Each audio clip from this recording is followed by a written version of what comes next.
شکریہ تمام دوستوں کا کہ انہوں نے اپنا قیمتی وقت نکالا اور اپنے خیالات کا اظہار کیا اور اس تنظیم کو اور اس کی جو سوچ ہے اس کو بیان کیا۔ اس کے ساتھ میں اپنی تقریر کا آغاز کرتا ہوں اللہ پاک کے پاک نام سے، بسم اللہ الرحمن الرحیم، کہ یہ اللہ پاک کا کرم ہے اور اللہ پاک کا فضل ہے کہ اس نے اس ناچیز کو، خاکسار کو یہ سوچ دی، اور میں اپنے وطن سے جو محبت کرتا تھا اس کی خاطر میں سوچا کہ ہمارے پاکستان میں جو کہ ہم ایک بہت دنیا کے ایک خطے میں ہمارا جو مقام ہے اور جو ہماری آبادی ہے وہ 230 ملین کی آبادی ہے، تو ہمارا منزل اور ہماری سوچ اور ہمارا جو ایک نظریہ ہے وہ کیا ہے۔ ٹھیک ہے، ہم نے جب پاکستان آزاد کروایا انگریز سے تو اس وقت ہماری سوچ یہ تھی کہ مسلمان ہند کو ایک علیحدہ وطن چاہیے، یہ ہمارا ایک نظریہ تھا کہ جس کی بنا پہ تمام پاک و ہند کے مسلمان ایک نظریے کے ایک جھنڈے کے نیچے سب اکٹھے ہوئے اور سب نے مل کر پاکستان کو حاصل کیا۔ لیکن جب ہم نے پاکستان حاصل کر لیا، جب ہمارا وطن مرز وجود میں آ گیا، تو ہمارا جو اس وقت جو ہم ایک بنے ملک بن گیا تو ہم ایک قوم تھے اور ہمیں ایک قومی پلیٹ فارم کی ضرورت تھی۔ پھر اس تحریک کو قائم کیا گیا، استحکام پاکستان موومنٹ کو، اور جس کا جو منشور ہے وہ یہی ہے کہ قوم ترقی حقوق، کہ ہم ایک قوم ہیں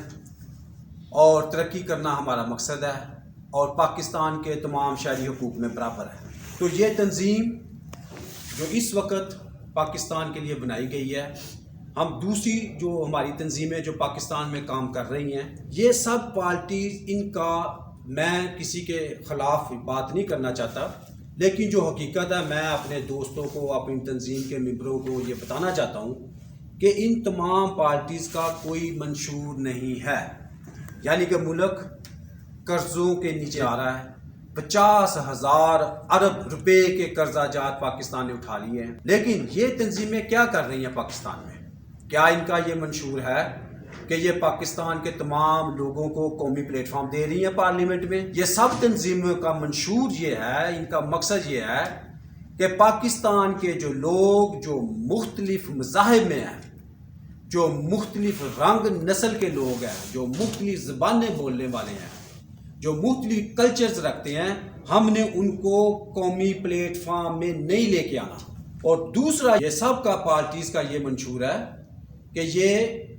پاکستان کے جو لوگ ہیں جو اس قوم میں سے پڑھے لکھے ہیں ان کو میرٹ پہ بھی نوکریاں نہیں دیتے۔ تو پہلے یہ قوم نہیں بننے دے رہے، پھر یہ میرٹ ختم کر رہے ہیں، اور پھر تیسرا یہ کہتے ہیں کہ اس قوم کے جو مختلف مذاہب کے لوگ ہیں وہ حقوق میں بھی برابر نہیں ہیں۔ تو یہ مطلب کہ قوم کو، اتحاد کو چھوڑ کر یہ نفاق کو لے کے چل رہے ہیں کہ ہم نے قومی پلیٹ فارم نہیں بننے دینا، اور یہ میرٹ کو نکال کر، دھکے دے کر، ملک سے گالیاں دے کر نکالتے ہیں اور جاہلیت کو آگے لے کے آ رہے ہیں، اور یہ کہہ رہے ہیں کہ جی ہم ملک کو ترقی کی طرف لے کے جائیں گے۔ جب آپ اپنی قوم کے لوگوں کو جو پڑھے لکھے ہیں ان کو میرٹ پہ نوکری نہیں دے رہے، تو آپ لوگ کیسے ملک کو ترقی کی طرف لے کے جائیں گے؟ تو اس طرح یہ ایک سوچ تھی، جو ایک نئی سوچ، جو میں نے یہ پاکستان کے حالات دیکھے اور جو پاکستان کے پڑھے لکھے لوگ تھے وہ ملک کی خدمت کیوں نہ کر سکے، کیا وجوہات بنی کہ ایک اگر آدمی پڑھ لکھ کر آئی ٹی کا جو انجینئر بنتا ہے یا کوئی ڈاکٹر بنتا ہے یا کوئی پروفیسر بنتا ہے، تو اس کے خلاف کوئی بھی پاکستان کا جو آدمی جاہل ہے، جو پڑھا لکھا ہی نہیں ہے، وہ 4 لفظ بول دے گا یہ آدمی تو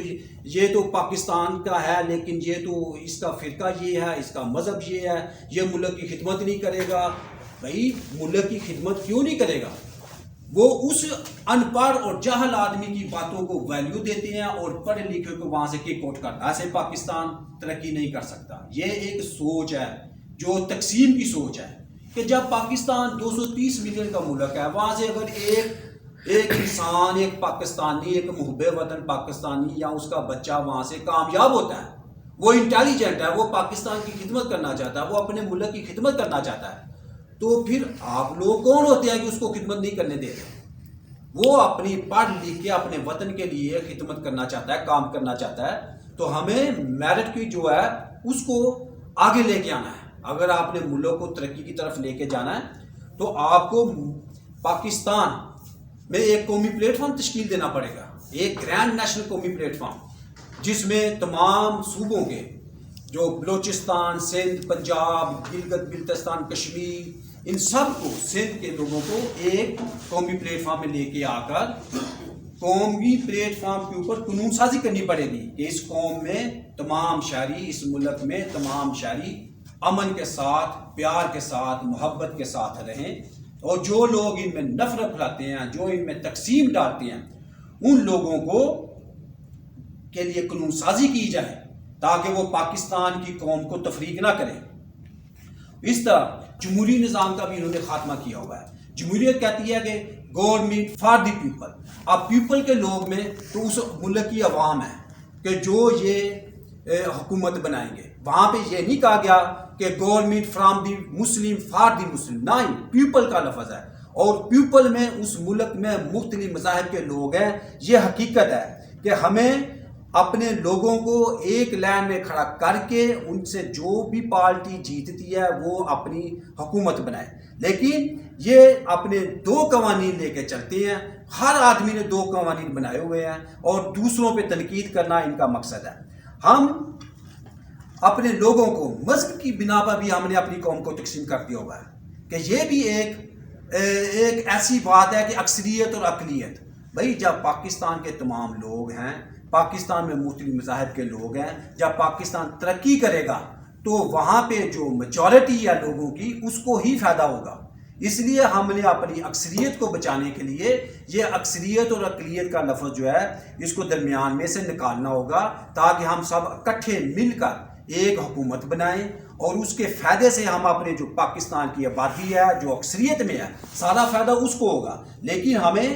جمہوری طور پر اپنے آپ کو لے کے چلنا ہے، اور اس کے بعد ہم نے جو اس کی سیاسی ہمارے مقاصد ہیں ان کی تکمیل کے لیے ہم نے کام کرنا ہے۔ ہمارے ملک کا کیا المیہ ہے کہ امیر جو ہے وہ امیر سے امیر ہو گیا ہے، اور جو غریب ہے وہ غریب سے غریب ہو گیا ہے، یعنی کہ 7 کروڑ کی آبادی ہے پاکستانیوں کی جو غربت کی لکیر کے نیچے زندگی گزار رہی ہے۔ تو یہ ایسا جو ہمارے درمیان ایک خلا پیدا ہو گیا ہے، یہ بھی ہمارے جمہوری نظام کی کمزوری اور ہمارے سیاسی نظام کی کمزوری کی وجہ سے یہ خلا پیدا ہوا ہے، جس سے ہم انسانی جذبات کو جن کا قتل عام کر رہے ہیں۔ ہمارا مستقبل جو ہے اس غلط جمہوری اور سیاسی نظام کی وجہ سے بھی خطرے میں ہے۔ یہ جمہوریت اور سیاست کی ناکامی کی وجہ ہے کہ پہلے ہم نے اپنے پاکستانی قوم کو تقسیم کیا، وہ ایک لائن میں کھڑے ہو کر ووٹ نہیں ڈالتے، مختلف ان کو ڈیٹیں دی جاتی ہیں، مختلف سیٹیں دی جاتی ہیں، اور یہ بھی انصاف نہیں ہے۔ میں جمہوریت کی یہ بھی ایک نفی ہے کہ دیکھیں کہ پاکستان کے ایک حلقہ میں اگر الیکشن ہوتا ہے تو وہاں پہ تقریباً 2 لاکھ کی جو ووٹر ہیں یا 3 لاکھ کے ووٹرز ہیں یا 1,50,000 کے لوگ جو ووٹ ڈالیں گے وہ اپنا نمائندہ منتخب کرتے ہیں۔ تو پاکستان میں اس وقت 80 لاکھ ہندو ہیں، اگر ان کی جو تقسیم کی جائے 2 لاکھ کے حساب سے ایک سیٹ کے لیے تو ان کی 40 سیٹیں بنتی ہیں قومی اسمبلی میں، لیکن ان کی ایک سیٹ ہے۔ وہ پاکستانی ہیں، وہ آپ کے ہم مذہب لوگ نہیں ہیں، تو یہ ضروری نہیں کہ ایک مذہب میں، ایک ملک میں ایک ہی مذہب کے لوگ ہوں۔ وہ ہندو ہیں لیکن ہے تو پاکستانی ہیں، تو آپ یہ ایک سیٹ دے کے 80 لاکھ پاکستانیوں کی نمائندگی کرا رہے ہیں، تو یہ کہاں کا انصاف ہوا؟ یہ بھی جمہوریت کی ایک ناکامی ہے۔ اور جو یہ انہوں نے تفریق ڈالی ہوئی ہے، اب ہمارے پاکستان میں ظاہری بات ہے وہاں پہ 90% مسلمان لوگ ہیں، تو گاؤں میں، شہروں میں، چھوٹے چھوٹے گاؤں میں کہیں 3-4 گھر عیسائیوں کے ہیں، 1-2 گھر ہندوؤں کے ہیں، کہیں 1 گھر سکھوں کا ہے، لیکن ان کا تحفظ اس آدمی نے نہیں کرنا جو ان کا نمائندہ اسلام آباد میں بیٹھا ہوا ہے۔ ان کا تحفظ کرنے والا وہ معاشرہ ہے جس کے ساتھ وہ رہتے ہیں، اور جب وہ اپنے معاشرے اس لوگوں کے ساتھ کھڑے ہو کر ایک لائن میں ووٹ نہیں ڈالیں گے تو اس علاقے کے جو کرتا دھرتا ہیں، جو وہاں کے MPAs, MNAs, Chaudhry, لمبردار ہیں، وہ ان کا کسی حال میں بھی تحفظ نہیں کریں گے، کیونکہ وہ ان کے ووٹ ہی نہیں لے رہے۔ تو جب وہ اس معاشرے میں اس میں لائن کے ساتھ کھڑا ہو کر ووٹ ڈالیں گے تو یہ لوگ ہی، یہی معاشرہ ان کا تحفظ کرے گا، جس سے ہماری قوم ایک مضبوطی کی طرف، آگے کی طرف ہم سفر کریں گے۔ تو آزادی کا تقاضا بھی یہی ہے ہمارا، کہ جب ہم ایک آزاد قوم ہیں، جب ہم ایک آزاد ملک میں رہتے ہیں، تو ہماری آزادی کا تقاضا بھی یہ ہے کہ ہمارے اندر ایک قومی یکجہتی ہو، ہمارے اندر ایک قومی اتحاد ہو، ہمارے اندر ایک قومی سوچ ہو، ہمارے اندر ایک قومی برداشت ہو۔ لیکن آزادی کا تقاضا کہ آزاد ملک تو ہم نے لے لیا، ہم آزاد پاکستان میں رہتے ہیں، لیکن